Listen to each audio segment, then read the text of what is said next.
Oxford English for Careers. Medicine 1. Student's Book by Sam McCarter. Published and copyright Oxford University Press 2009. Unit 1. Listening 1. I'd like to check some information about your personal details, if I may. OK. Can you tell me what your family name is? It's Carlson. Carlson. And your first name? It's Dave. Any other names? My middle name's Ian. OK, that's male. And can you tell me what your address is? It's 3 Parkview Mansions, Castlefield, Manchester, M6 7DE. When were you admitted? Yesterday the 9th at 2 p.m. OK, 9th of November 2008 at 2 p.m. Duncan Ward. And do you know your hospital number?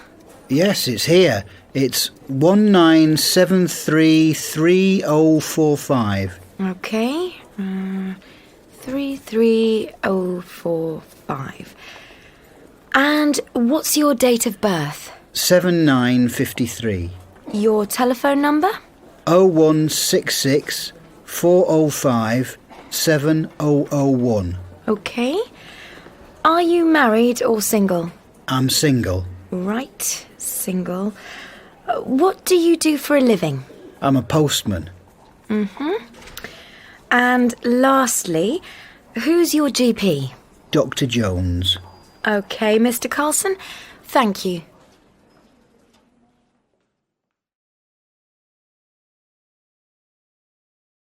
Listening 2.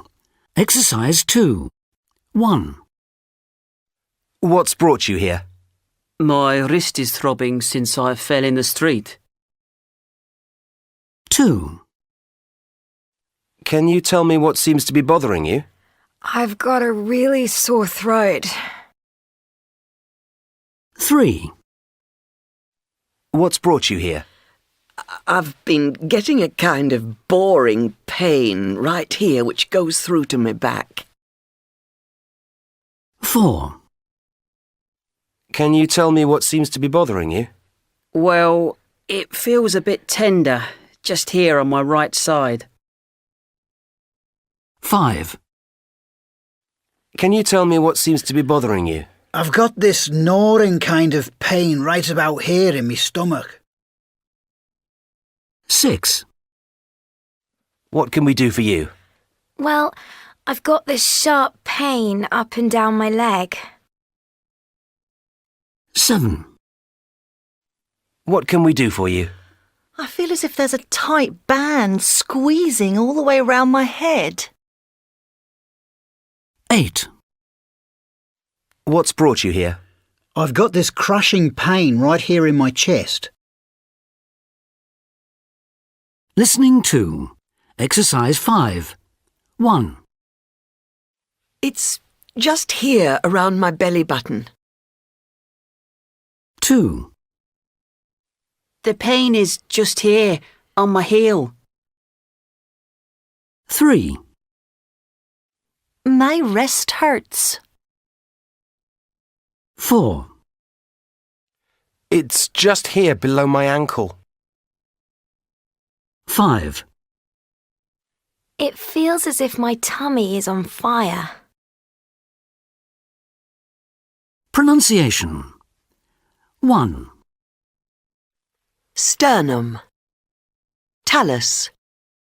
Carpus. 2. Clavicle. Abdomen. Tibia. 3. Patella. Intestines. 4. Umbilicus. Calcaneus. Esophagus. Listening 3. Good morning, Mr. Wood. I'm Dr. Martin, one of the doctors in A&E. What's brought you here today? I've got this chest pain. And you seem to be having some trouble catching your breath. Yes. Would you like me to give you some painkillers before we go on? Yes, please. OK, we'll get some for you. And I'll be as brief as I can. Thank you, Doctor. Can you show me exactly where the pain is? I've been getting it right here, in the centre of my chest. Right, I see. And how long have you had it? For the past hour. The past hour. And is the pain constant? Yes. At the moment, it's there all the time. And does it go anywhere else? At the moment, it's just here in the centre of my chest. But it was in my left shoulder before. Can you describe the pain for me? It's all over here. It's not a sharp pain. It's like a tightness, as if someone's squeezing my chest. And when did the pain start first? It came on first when I was bending over in the garden about 2 weeks ago. It's OK. Take your time. And then I got this dull pain and I had shortness of breath. So it started with you bending over in the garden, and the shortness of breath started at the same time? Yes. Have you had this pain before? Not the pain in the chest, no. I had a pain in my left shoulder and arm when I was walking to work one morning about a month ago. OK. I see from the notes that you're a bus driver. Yes, that's right. Not the best of jobs to be starting at 5 on a frosty morning. No, definitely not. Did you do anything about the pain? I thought it was a touch of arthritis. There'd been a heavy frost and I'd just rubbed some liniment into it. How long did it last? Off and on for about a week. And then I didn't think any more of it. OK. And have you felt sick at all? Yes. And have you been sick at all? No. I haven't brought anything up. OK. I'd like to ask you some questions. Unit 2. Pronunciation 1. 1. Practice manager. 2. Receptionist. 3. General practitioner. 4. Midwife. 5. District nurse. 6. Health visitor. 7. Practice nurse. Listening 1. My name is Dr. Chowdhury, and I am a GP working in an inner-city area in London, just on the edge of the East End. I started work as a GP in this area over 20 years ago. In recent years, many developments, both technological and social, have occurred, affecting the practice enormously. I enjoyed my work here a lot at the beginning, and I still do now. But there are many problems in an area like this, which you would not find in rural communities in this country or in my home country, India. The crime rates are high, which affects the morale of the patients we serve and ultimately the morale of the GP practice. The workload is heavier than in most rural districts, which sometimes puts potential GPs off moving into the area. However, I have always found the job very rewarding. Another feature of an inner-city GP practice is that patients move around a lot. As regards compensation for working in deprived areas in the inner city, sometimes GPs receive extra payment. Listening 2. Good morning, Mr. Bloomfield. My name's Dr. Dixon. I'm a locum GP standing in for Dr. Wright. What can we do for you? I've been having some problems with my breathing. Can you tell me a little bit more about this? Well, I keep getting breathlessness and wheezing in my chest. It all started about 3 weeks ago, and I've been coughing a lot with it. Some white phlegm. I thought it might be a cold coming on, but then after about another week, I started finding it more and more difficult to catch my breath. Right. So you've had the wheezing and the breathlessness for roughly 3 weeks? Yes, give or take a day. And do you get these bouts of wheezing and shortness of breath every day? No, they come and go. How frequently do you get them? The first week there was only one, I think, and then they started getting worse, 3-4 times a week. Mm-hmm. It's not being able to get my breath that's really worrying. And so the attacks, have they increased in the past 2 weeks? Yes, they're much more frequent. Okay. When do the attacks come on? At any time, but they seem to be worse at night and in the morning. Have you noticed any change in the severity of the attacks, especially in the morning? Yeah, Do they wake you up at night? about 3 times a week. I see. You been off work at all? No, but I nearly didn't go in yesterday. Was that the worst so far? Yeah. And have you had anything else with it? I've felt a bit tight across the chest. Any pain with it? No, just tightness. Are you aware of anything that triggers the attacks? Like what? Dust, feathers, new carpets? No, I can't really say I am. Okay. Have you had any infections recently, like flu or sore throat or chest infection? No, not for a long time, except this. And what about medications? Are you taking anything? No, No aspirin? no, Are you doing any exercise? Jogging, for instance? no. What about pets? Do you have pets at home? No, but my neighbours have a cat, but I don't see it that much. Everything okay at home? Yeah, things are fine. And what about work? I see you're a civil servant. Any stress or problems at work or anything like that? Work's been getting me down recently. In what way? Well, there's been a lot of changes going on recently, and I suppose I'm a bit anxious, what with the mortgage and that. And this has been getting to you? Yes, more and more. I see. And does the wheezing, etc., continue over the weekends? No. When I come to think about it, it doesn't. Okay.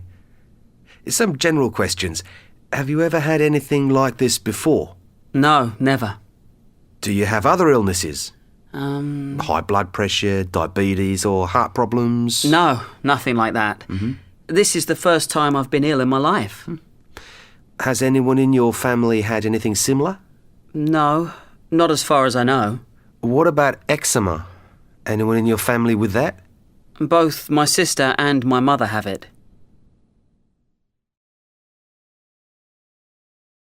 Listening 3. Okay. Do you smoke? No, You drink? just socially. Maybe a couple of beers a week, nothing more than that. Is your appetite okay? Yes, I never seem to have any problems on that score. Bowels okay? Yes, Waterworks okay? yes, Sleeping okay? yes, General health okay otherwise? yes. I think we'd better have a look at you. Could you just pop behind the screen and... Pronunciation 2. Exercise 1. Is your appetite okay? Yes, I never seem to have any problems on that score. Bowels okay? Exercise 2. 1. Can you tell me a little bit more about this? 2. Have you been eating properly? 3. Your appetite okay? 4. Are you sleeping okay? 5. How frequently do you get them? 6. Are you passing water a lot? 7. You had any diarrhea? 8. Have you lost any weight? 9. How long have you been living there? 10. You been keeping well? Unit 3. Listening 1. There are many things that will become obvious once you have done your first ward round, but I can give you a few tips that helped me on my first day. The first thing is, make sure you know the names of all your patients and where they are in the ward, as you want to demonstrate that you are familiar with your patients. The next tip is always check with the bed managers if any patients have been moved, and if so, where to, in order to avoid wasting time, especially the consultants, running around looking for patients. Also, make sure you have all the case notes, x-rays and so on hand so that you can refer to them quickly.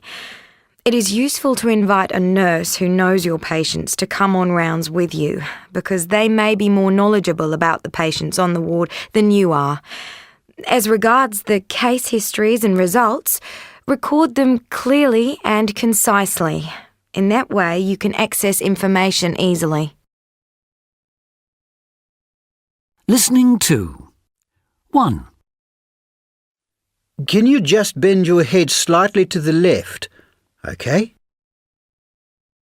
2. I'd like you to raise your arm above your head for me. 3. Now, roll your sleeve above your elbow. Yes, that's fine. 4.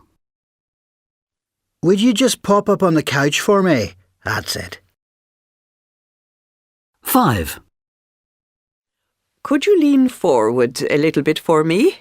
Good, that's it. 6.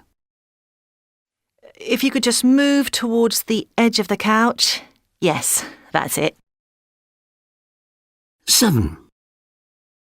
Now, I want you to just turn over onto your tummy. Listening 3. 1. Can you just pop behind the screen and undress for me, please? 2. I need to examine your lower back, so if you could turn onto your tummy for me, please. Thank you.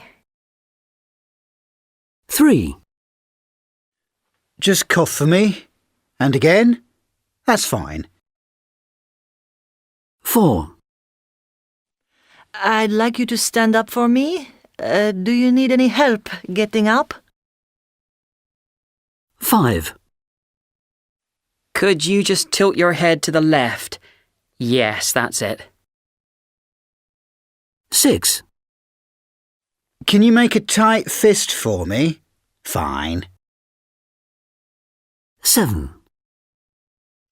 I'd like you to keep nice and still for me if you can. OK.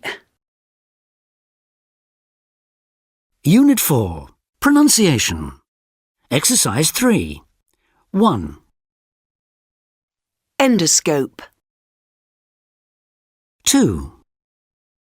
Endoscopy. 3. Endoscopic. Exercise 4. 1. Endoscopy. 2. Proctoscope. 3. Gastroscopy. 4. Colposcopic. 5. Gastrectomy. 6. Proctoscopic. 7. Gastroscopic. Listening 1. Once the procedure is explained to the patient, advice is given about what preparation is required before it is carried out. The patient is asked to stop anti-acid therapy for 2 weeks beforehand, if possible.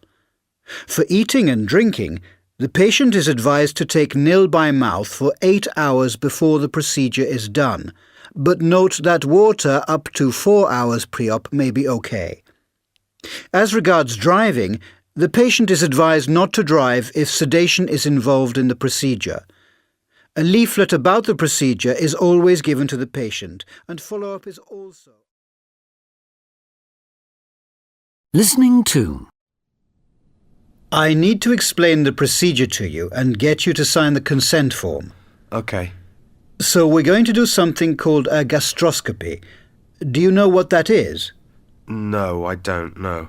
Well, what we're going to do is have a look at your gullet and your stomach to see what's going on there. Okay.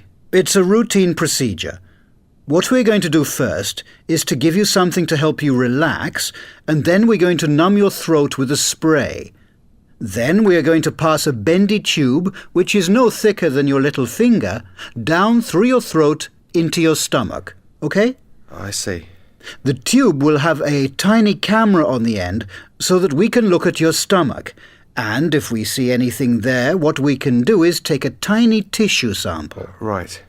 We're also going to blow some air into your stomach to help us see a bit better, so you will feel a bit full and possibly want to belch. It sounds a bit scary. I agree, it can be. Listening 3. 1. It's a very simple procedure. 2. We're just going to take some fluid from your backbone. 3. You'll just feel slightly sore after the test. 4. All you'll feel is a tiny scratch, nothing more. 5. It'll take 10 minutes. 6. It only takes a few minutes. 7. It's not a pleasant procedure. 8. You'll hardly feel anything. Listening 4. Now, I just have to go through some possible side effects of the gastroscopy, if that's okay with you. Yes, fine.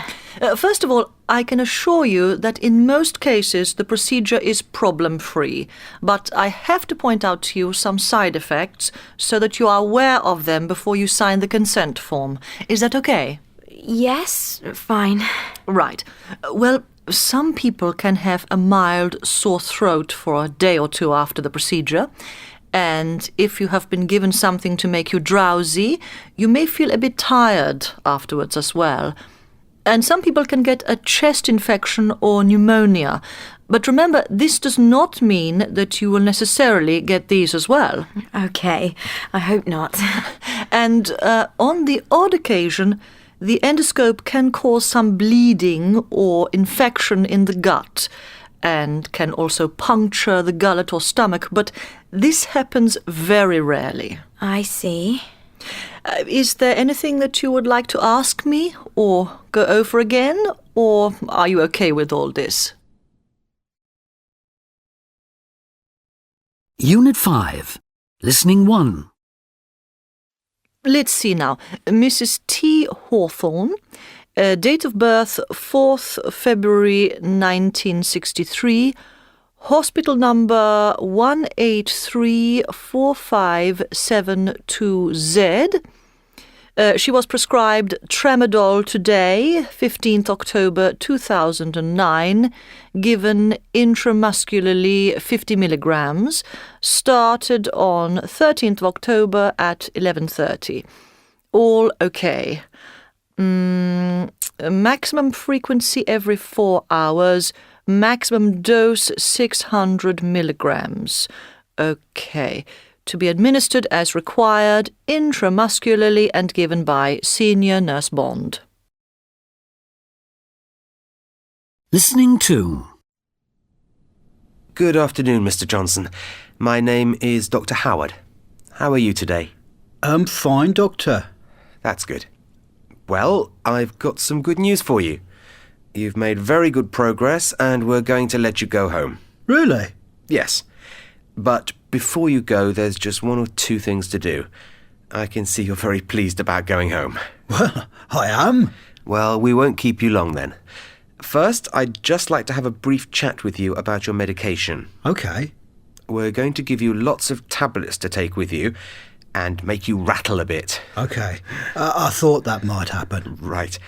Now, if at any time you want to stop me and ask questions, feel free to do so. There's a lot of information to take in at one time. Yeah, fine.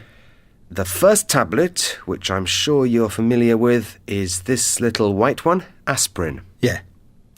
We're going to give you a very small dose of 75 milligrams. It's a much smaller dose than you'd normally buy over the counter. You take it by mouth once a day after a meal from now on. OK. Why do I need to take it? The aspirin will help you a lot as it thins the blood and so helps to prevent further attacks. OK, that's good. Now, as with everything we take, there are some possible side effects. Mm-hmm. And I emphasise the word possible, as you may not get any of them. But I just have to point them out so that you're aware of them and can do something about it if anything happens. OK. Sometimes people get an upset stomach, or aspirin can make the stools of some people dark and smelly, or it can cause bleeding, like nosebleeds, or shortness of breath. But remember, I'm just pointing them out to you so that you're aware of them. Also, look at the leaflet that comes with the tablets. If you do get anything, just get in touch with your GP. Is everything okay so far? Yeah? Okay. Would you like to go through everything and explain it to me? Unit 6. Listening 1. 1. What about work? Do you have any problems there? At the moment, yes. It's a bit stressful. And can you tell me a bit more about this? Well, I'd say it started about 2 months back. A colleague resigned and he wasn't replaced, so I'm kind of doing 2 jobs at the moment. 2. Are your parents still alive and well? My mother is, but my father died 3 years ago. Do you know what the cause of death was? It was lung cancer. 3. Do you smoke at all? Yes. How many do you smoke normally? I'd say about 20. When did you start smoking? I had my first cigarette when I was, 15. 15. OK, and have you ever stopped? Yes, many times. When was the last time? I quit last year, but it only lasted a month. Listening 2. It isn't easy to lose weight, as there are so many ways to do it that people find it difficult to choose from them. And there are so many temptations as well. Have you tried to diet before? Yes, but none of them worked. What did you do? I've tried various diets like the Atkins diet, and I've bought various commercial diets, but I found I couldn't stick to them. What do you think the problem is? I tend to snack a lot during the day with crisps and fizzy drinks and biscuits and sweets. I'm sitting around a lot at work and I've tried to cut out all these things, but it's impossible. It's difficult to break habits like this, but there are ways around it. Rather than cutting out everything suddenly, it's perhaps better to do it gradually. You could have diet cola instead of the normal cola, or better still, fresh fruit juice, low-fat crisps, and introduce some fruit. The danger is trying to do everything at one time and then giving up. Then, when you get used to it, you can make more changes. Maybe I could give it a go. What about exercise? Well, I spend most of my day at a desk. When I was younger, I used to swim and I did some yoga, but not anymore. We've all been a bit more active in the past. Have you thought of taking up swimming again? Yes, but it's time. After work, I'm too tired to do anything, and it's difficult to cut down eating, as it makes me irritable. Pronunciation. Exercise 1. 1. Australian government. 2. Australian government. Exercise 5. 1. Epidemic proportions. 2. Energy imbalance. 3. Lifestyle factors. 4. Cardiovascular disease. 5. Associated illnesses. 6. Australian society. 7. Chronic disease. 8. Health surveys. Unit 7. Listening 1. This brings me to an aspect of the training and job application process in New Zealand which I initially found alien to my cultural background. Talking about oneself, especially about strengths and weaknesses. A weakness I used to have was over-empathizing with the parents and becoming upset when something went wrong with one of the children. In the recent interview for my present post, I related a case where a child almost didn't recover from an attack of meningitis, and I became very upset, even in the presence of the mother. I mentioned how I recorded both the good and bad experiences as part of my daily reflection, and how I talked to colleagues afterwards and soon realized that they had faced the same problems. I now see recording and analyzing my weaknesses in a more positive light, as a means for self-education and advancement. Listening 2. Mrs. Allen, from our examination and from what you've told me, it doesn't really look like meningitis. But what he has got is a barking cough and a touch of fever. I think he's actually got croup. Now, you said he's had this once this year, in the spring. Yes, around March, I think, and I went to my GP then. What did he say it was then? The same as you, I think. Did you use steam the last time? A little. Well, if you use steam, it'll help to ease the cough. So you don't think it's meningitis? No. If it were, I'd expect him to be very unwell. He probably wouldn't be able to run around the way he is. He'd maybe be a bit more listless. And he'd maybe have a rash and shy away from the light. I've seen on one of the posters that difficulty moving his head is related to meningitis. Yes, it is. But Mrs. Allen, if he had neck stiffness, he wouldn't be able to move about the way he is. I was just scared it might be something serious. That's what every mother might feel in the circumstances, and you're very right to be cautious. Thank you, Doctor. Keep an eye on him, and don't hesitate to contact your GP immediately or come and see us if there are any changes, or if he starts crying in an odd way. Okay, thanks. I feel a bit more relaxed about it. Is there anything else you'd like to ask before I write? Listening 3.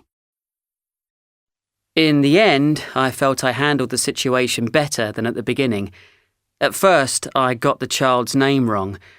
I was very nervous and unsure of myself, as I didn't have time to look at the notes made by the nurse or talk to her.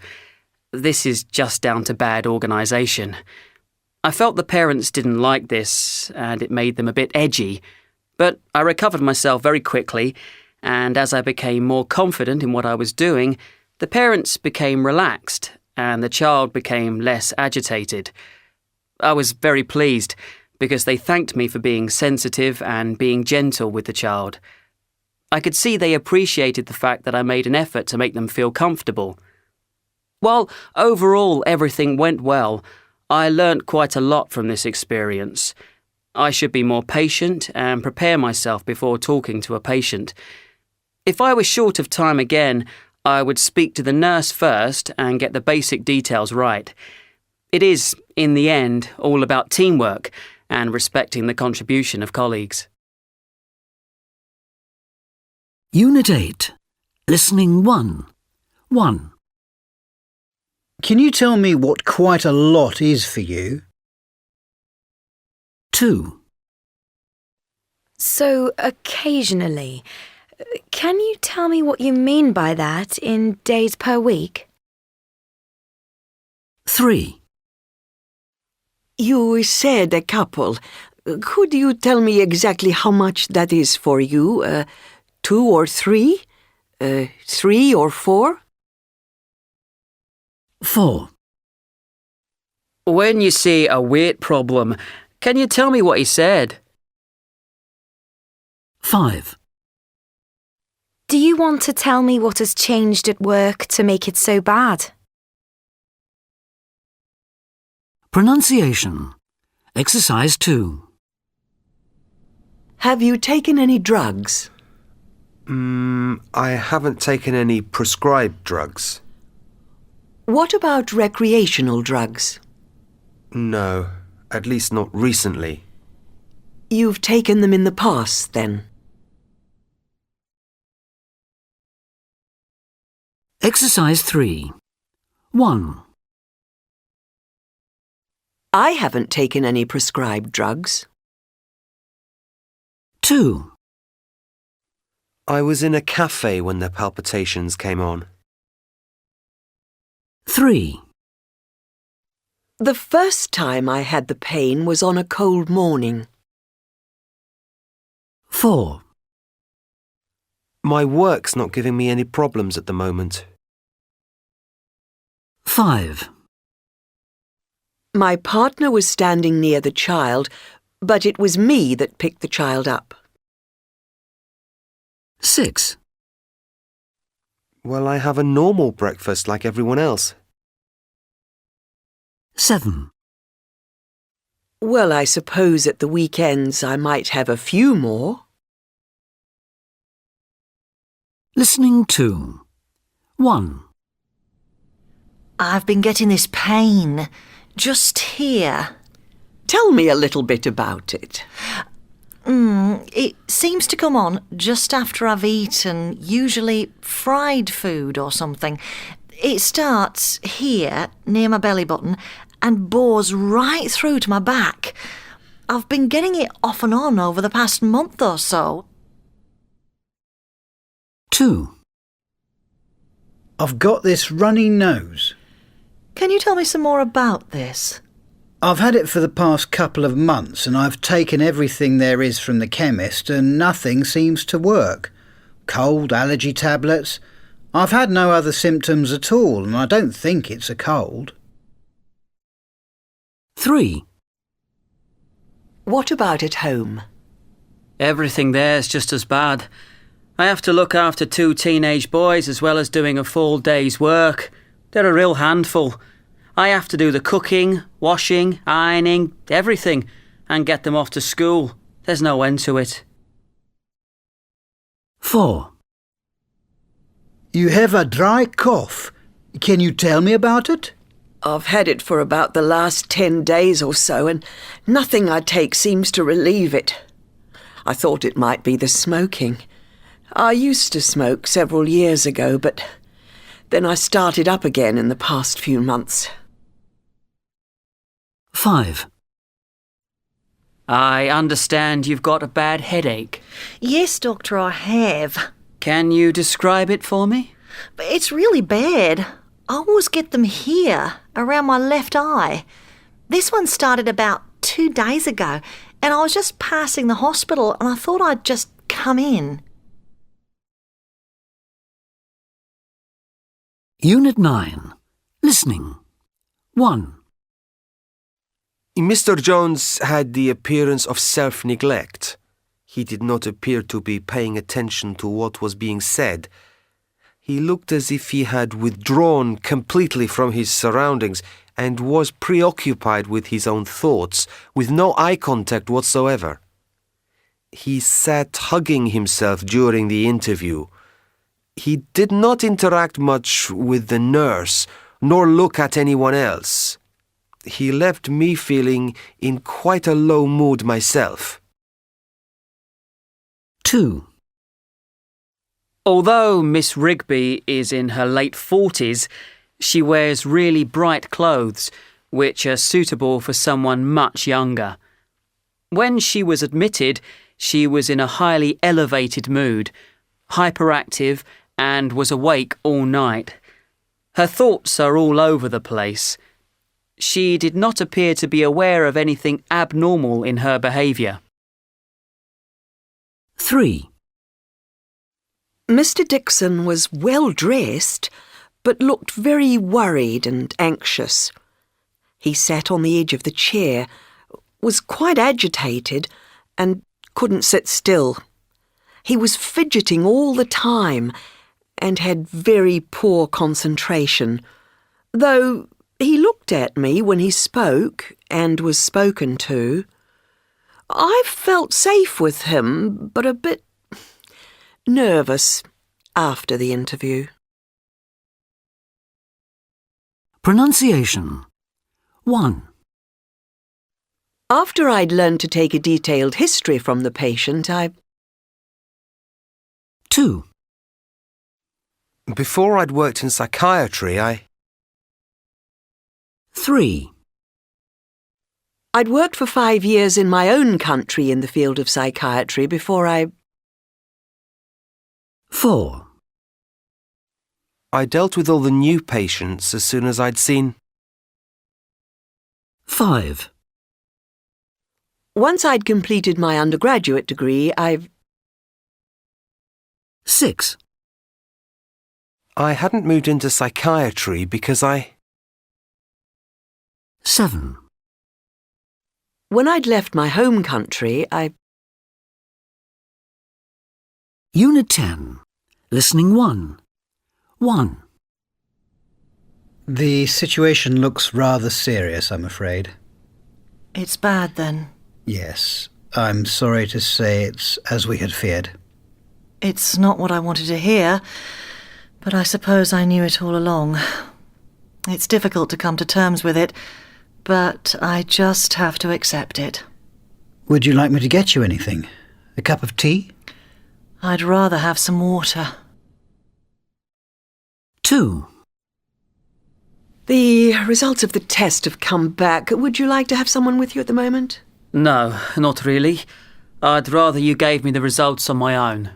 I'm afraid the news is not as good as we had hoped. It shows that the lump has got some harmful cells. I just can't believe this is happening to me. It's just not possible. There must be a mistake. It's not easy to come to terms with this, but I'm afraid the results are correct. 3. How are you today? A bit anxious about the results, but otherwise okay. The results, I'm sorry to say, are not good. It's as we feared. I'm completely devastated. What am I going to do? Who's going to look after the children? It's very upsetting. Would you like us to stop for a moment? Or can I get you anything? I'd like to be on my own for a little while, if that's okay.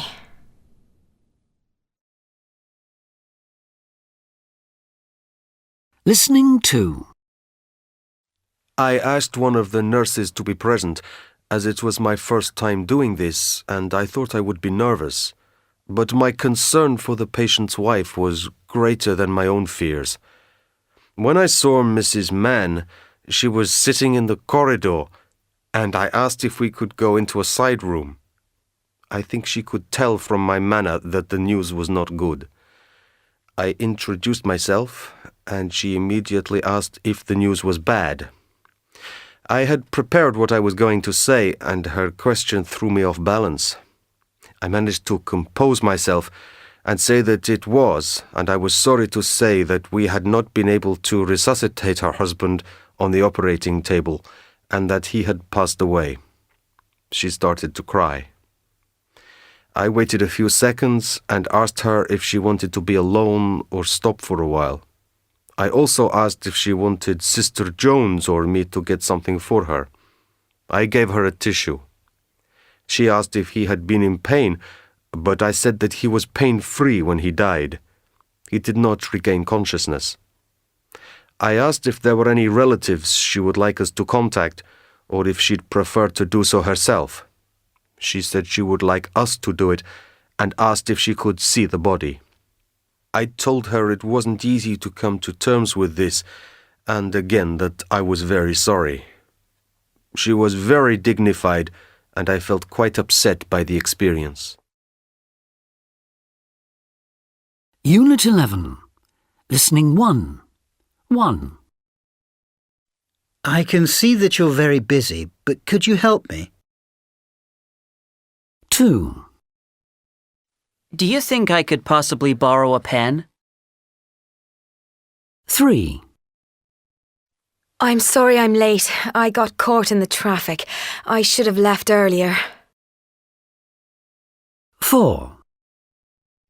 Excuse me, I know you are busy, but is there any chance that you could take some blood from some patients for me?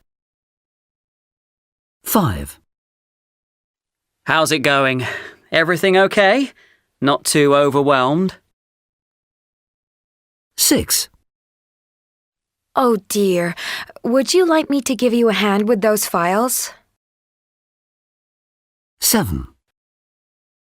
I'm very sorry to have to ring you at this hour, but Mrs. Jones has had a relapse. Listening 2.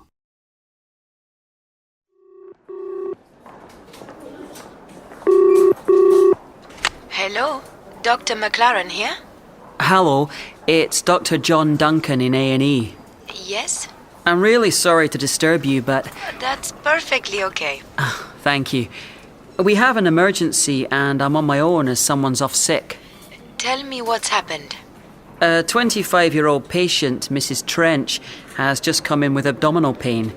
She has had some vaginal bleeding and pain on passing water and defecation. There has also been some shoulder tip pain. Okay. Anything else? She's a bit faint and feeling nauseous with tenderness in the right iliac fossa.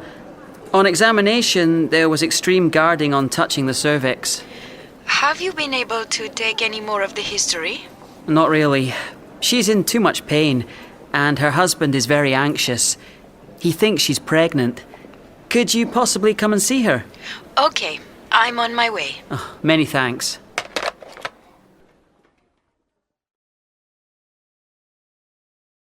Unit 12. Listening 1. Can I ask you how much you drink? 2. I think it would be better if you cut out all meat products. 3. It's Miss Palan, is it? 4. Is Friday okay for the next visit? 5. Congratulations on your new baby, Mrs. Willets. 6. How long have you been unemployed? 7. I know what it is you're going through. 8. Which ward is your bed in? Pronunciation 1.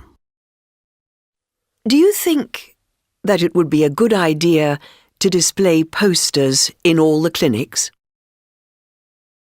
2. He suggested going for weekends away so that people could get to know each other.